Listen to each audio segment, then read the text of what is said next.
2024 की विधानसभा चुनावों को जीतने और भाजपा को हराने के लिए विपक्षी दलों ने इंडिया गठबंधन बनाया है।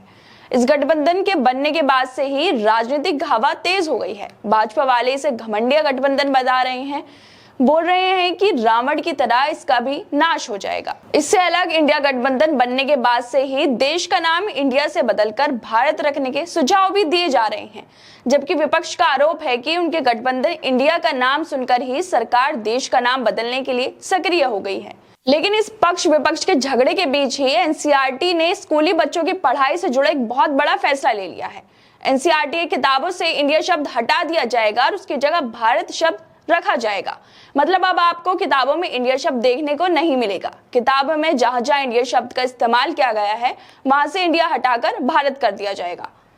ये पहली बार नहीं है जब एनसीईआरटी ने इस तरह के कदम उठाए हों। इससे पहले भी वो सिलेबस का 33% हिस्से को हटा चुकी है, जिसमें गुजरात दंगे, Mughal court, Mughal empire, emergency, cold war, नक्सली आंदोलन जैसे हिस्सों को वो हटा चुकी है, जो सरकार की नाकामी को साफ तौर पर दिखाते हैं कि कैसे सरकार गुजरात दंगों को रोकने में नाकाम रही।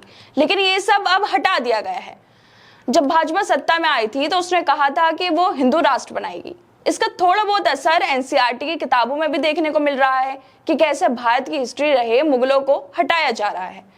इसके साथ ही एनसीईआरटी से विवादास्पद मुद्दे जैसे गांधी जी की हत्या कैसे हुई, आरएसएस पर बैन, नाथुराम गोडसे के बैकग्राउंड का रेफरेंस वगैरह देने वाली जो चीजें हैं उनको भी हटाया गया है। जिन चैप्टर से हमें हकीकत का पता चलता है उन सबको हटा दिया गया है। जबकि कहीं ना कहीं भारत सरकार का साथ देने के लिए जीएसटी, डिजिटल इंडिया, स्वच्छ भारत जैसे मुद्दों को जोड़ा गया है।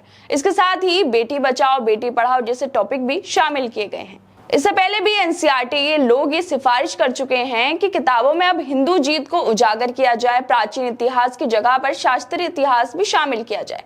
लेकिन फिलहाल एनसीईआरटी की तरफ से किताबों से इंडिया शब्द को हटा दिया गया है। मगर क्या है, इंडिया शब्द की तरफ से जो भारत की ओर एक पतली सी लकीर जाती है, यानी कि जो इंडिया शब्द की तरफ से अब भारत नाम बोला जाएगा, क्या उससे देश में सब कुछ ठीक हो जाएगा? कि जो देश में मुद्दे हैं वो सब ठीक हो जाएंगे? जो देश के मुद्दे जिन्हें मीडिया ना ही सरकार सामने लाती है वो सब ठीक हो जाएंगे?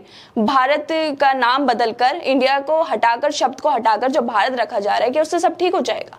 खैर, आपको क्या लगता है, इस तरह से एनसीईआरटी का जो इंडिया शब्द बदलकर किताबों में भारत रख दिया गया है, ये सही है या गलत है? और साथ ही हमें ये भी बताएं कि आपको ये वीडियो कैसे लगी, और बाकी तमाम खबरों को देखने के लिए जुड़े रहिए हमारे साथ।